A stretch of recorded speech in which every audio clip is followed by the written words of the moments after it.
We are at a difficult period of time. However, our difficulties and hardships will be short-lived. We can reap the benefits of the commitments and toil within a short period of time. We have to make these sacrifices for the young people of the country, the future generation who are to inherit this nation tomorrow.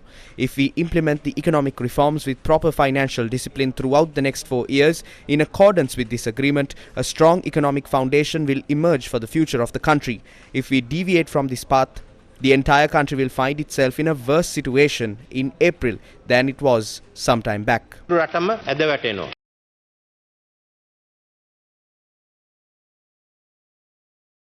President highlighted the future plans and targets in his statement to Parliament.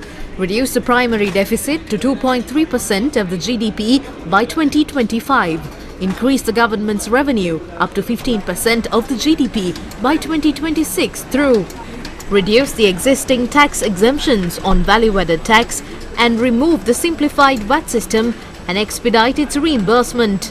Introduce tax on awards, substitutes and to introduce estate duty as a property tax by 2025. Introduce a gift and inheritance tax.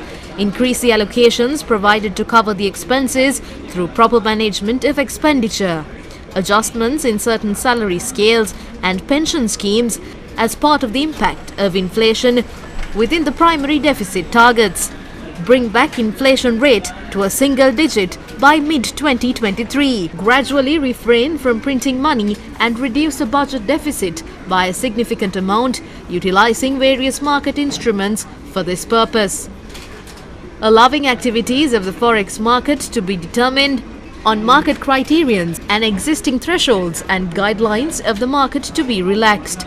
Central Bank to purchase foreign currency to build the foreign reserves according to the set targets. The determination of fuel prices will be bereft of politicization. Fuel prices will be determined based on the 2018 price formula. Measures will also be taken to adjust the tariff on electricity every 6 months to cover the cost after considering the estimated future cost. Key loss-making state ventures of the balance sheet, namely the Road Development Authority, Sri Lankan Airlines, Ceylon Petroleum Corporation and Ceylon Electricity Board will be restructured. Measures will also be taken to exchange the foreign loans obtained on overdue sovereign guarantees mentioned in the balance sheet of the state-owned enterprises as payable debt of the government of Sri Lanka.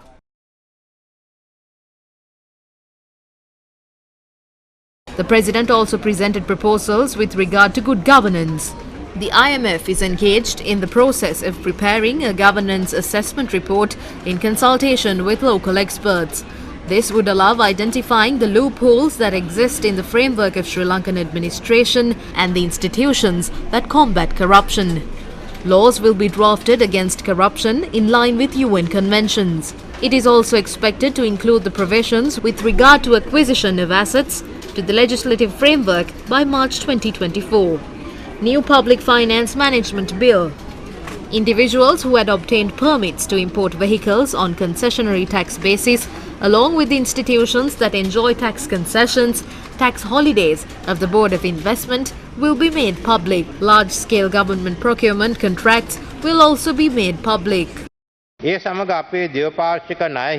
Concurrently, talks with our bilateral creditors will begin. We will continue our discussions with them in an open and transparent manner using the same methods we have used in the past. Before making final decisions on loan repayment terms, we use an open system that informs all bilateral creditors. The same procedure is followed by other foreign creditors. We hope to carry out the restructuring in a way that is fair to all creditors. අනිකුත් විදේශීය ණය හිමියන් සම්බන්ධයෙන්ද අනුගමනය කරන්නේ ඒ පිළිවෙතයි. එෙහිදී සියලු ණය හිමියන්ට සාධාරණ වන අයුරින් ප්‍රතිව්‍යුහගත කිරීම සිදු කිරීම අපේ බලාපොරොත්තුවයි. The President also commented on the taxes. අපි මේ ගෙවමින් සිටින්නේ දුෂ්කර කාලයක්. බදු බර නිසා සමාජයේ යම් We are currently going through a difficult period. We are well aware that a certain section of society is facing immense hardships due to the tax burden. We also know the entire society is suffering due to inflation. However, we cannot distance ourselves from the policies that have been implemented at this crucial juncture.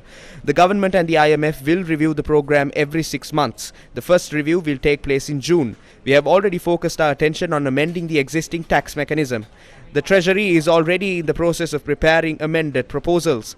Further, intellectuals and economic experts have already submitted their views in this regard, which we hope to discuss and reach an agreement. We are discussing with the IMF to include these tax reforms in our plans at the review in June. In addition, we are discussing other policy reforms which we think are necessary at present. Some people try to portray that these issues can be solved through beliefs and confrontations. However, these problems have to be solved through caution, care and wisdom. කාලීනව අවශ්‍ය වෙනත් ප්‍රතිපත්තිම සංශෝධනය ගැනත් අප සාකච්ඡා කරනවා. මේවා හැඟීම් වලින් අරගල වලින් විසඳා ගන්නට පුළුවන් දේවල් නෙවෙයි. මේ ගැටලු විසඳාගත යුත්තේ සීඩුවෙන් සැලකිල්ලෙන් හා බුද්ධියෙන්. The President once again extended an open invitation to the opposition. මේක අසීරු ගමන. අපි මේ අසීරු ගමන සීඩුවෙන් යමු. අපේ මූලික ඉලක්කය This difficult journey should be made with care. Our primary goal should be built in the country. Firstly, secondly and thirdly, our sole target should be to build the country. The IMF-approved plan should be implemented and completed in 4 years.